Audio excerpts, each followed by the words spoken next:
इसलिए यह व्रत हर स्त्री के लिए शक्ति और समर्पण का प्रतीक है।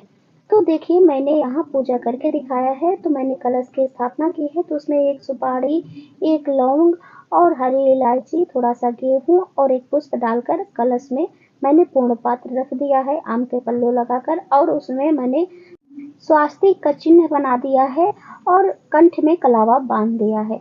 फिर इसके बाद मैं दीप प्रज्वलित कर दी हूँ, और हवा बहुत ही तेज है इसीलिए मैंने उसके ऊपर कांच रख दिया है। जैसे कि आपको मैंने पहले बताया कि मैं टेरेस पर पूजा कर रही हूँ तो हवा बहुत है। तो इस तरह से फिर हम सबसे पहले वट वृक्ष को सींचेंगे, और फिर इसके बाद हमने गौरी और गणेश की स्थापना की है। तो हमने गोबर से गौरी मैया बनाया है और सुपारी में कलावा लपेट कर गणेश जी बनाए हैं। आप चाहिए तो मूर्ति भी रख सकते हैं। फिर इसके बाद हम गौरी गणेश को स्नान करा देंगे।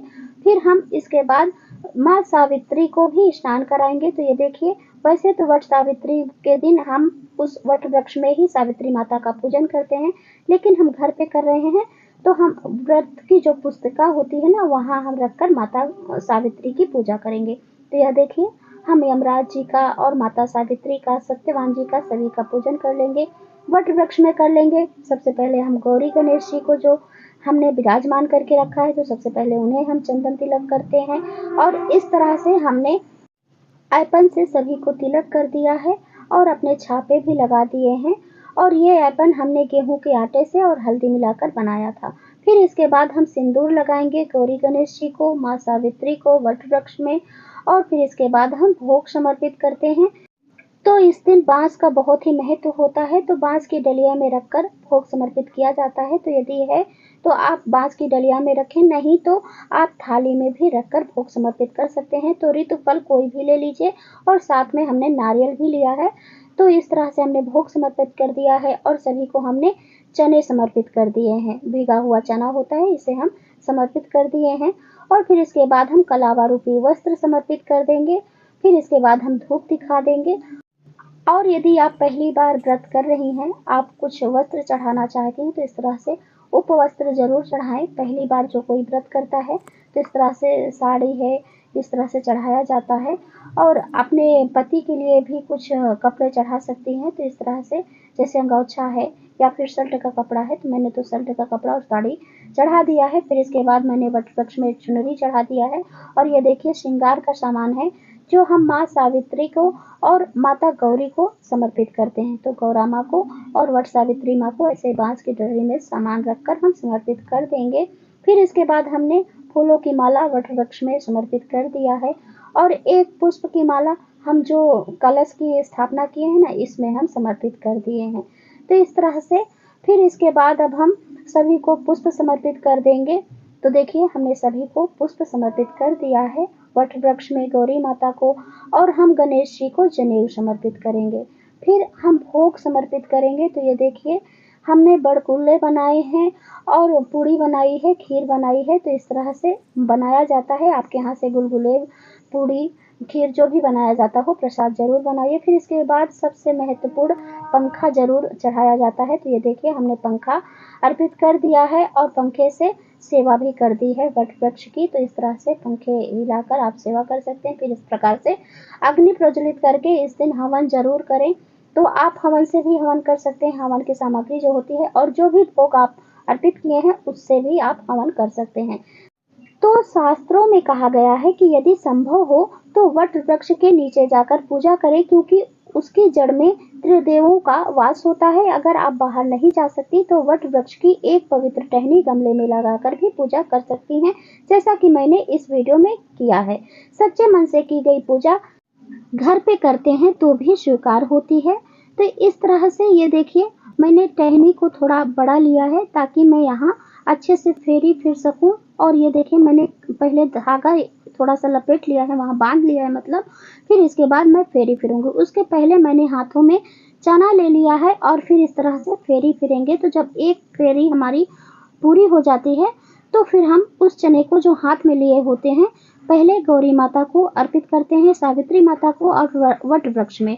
फिर इसके बाद हम सिंदूर देखिए रखे हैं, वहाँ सिंदूर अर्पण करते हैं माता गौरी को। फिर इसके बाद हम फिर से फेरी फिरते हैं। तो इस तरह से फेरी आप 11, 7 बार या फिर 21 बार, या फिर सबसे अच्छा होता है 108 बार। तो जितनी आपकी सामर्थ्य है उतनी कर लीजिए, क्योंकि इस दिन आप व्रत भी रहते हैं, यानी निर्जल व्रत रखते हैं। तो इसलिए जितनी भी आपकी शारीरिक क्षमता हो उस हिसाब से फेरी फिर लीजिए। तो इस तरह से जितनी भी बार आप फेरी फिरेंगे उतनी बार आके आप चना माता गौरी को और सावित्री माता को अर्पित करेंगे, और माता सावित्री और गौरी माँ को ऐसे सिंदूर अर्पित करेंगे। तो इस तरह से आप हर बार फेरी फिर लीजिए। जितना भी मैंने बोला ना कि आपके जितनी सामर्थ्य हो उस हिसाब से फेरी फिर लीजिए। और अंत में जितना भी चना आपके हाथों में बचा है सब अर्पित कर दीजिए, और सिंदूर अर्पित कर दीजिए माता सावित्री को और गौरी माँ को। फिर इसके बाद जो हाथ में ये धागा बचा है आपके, यानी आप जितना भी परिक्रमा किए हैं, तो बहुत से लोग इसे तोड़ते हैं, बहुत से लोग वट वृक्ष में ही ऐसे फंसा देते हैं। तो आपकी जो इच्छा हो वो कर सकते हैं, चाहिए तो तोड़कर रख भी सकते हैं। फिर इसके बाद अपने हाथों में चना लेकर या पुष्प लेकर सबसे पहले वट वृक्ष के नीचे ही बैठकर हमें ऐसे कथा पढ़नी अथवा सुननी चाहिए। आप चाहे वट वृक्ष के पास जाकर पूजा कर रहे हैं तो भी आप इस तरह से कथा सुनेंगे, या फिर आप घर पर पूजा कर रहे हैं तो भी कथा कहेंगे या सुनेंगे। जब आपकी कथा संपूर्ण हो जाए तो जो आप हाथ में चना लिए हैं इस तरह से माता गौरी और वट वृक्ष को और माता सावित्री को अर्पित करेंगे। फिर इसके बाद आपको आरती करना है। तो इस तरह से ये देखिए मैंने आरती भी करके दिखाया है। एक एक विधि मैंने बहुत समझाकर बताया है आप लोगों को। जरूर सुनिए, और कथा की वीडियो भी इस चैनल पर अपलोड होगी, आप लोग उसे अलग से सुन सकते हैं, क्योंकि यहाँ कथा सुनाऊंगी तो बहुत ही लंबा हो जाएगा वीडियो। तो इस तरह से आरती कर लीजिए बहुत ही प्रेम पूर्वक। आप चाहें तो यहाँ यमराज जी की आरती कर सकते हैं, गणेश जी की, गौरी माता की, माता सावित्री की, जितनी भी आरती चाहिए आप कर सकते हैं, या फिर जितना आपको समय मिले उस प्रकार से आप पूजा कर सकते हैं। फिर इसके बाद हम माता गौरी को और माता सावित्री को सुहाग के तौर पर सिंदूर अर्पित करेंगे। तो इस तरह से आप 5 बार 7 बार अर्पित कीजिए। फिर उनके बाद आप उन्हीं से सिंदूर मांगिए कि हे माँ हमें सुहाग दीजिए, सौभाग्य दीजिए।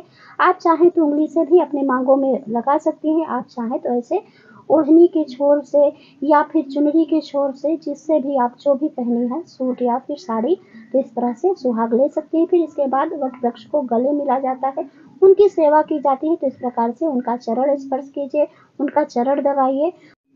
फिर इसके बाद क्षमा प्रार्थना करनी चाहिए, उन्हें प्रणाम करना चाहिए ऐसे। और फिर इसके बाद आसन के नीचे थोड़ा सा जल गिराकर आप 3 बार माथे से लगाकर ही उठें। तो ये थी वट सावित्री व्रत की पूजा विधि। और यदि आपको यह पूजा विधि अच्छी लगी हो तो वीडियो को लाइक जरूर करें। और आज सोमवारी अमावस्या है तो भगवान भोलेनाथ की भी पूजा जरूर करें यदि समय मिले तो। और कम सामग्री में पूजा विधि चैनल पर अपलोड है, जरूर देखें। राधे राधे।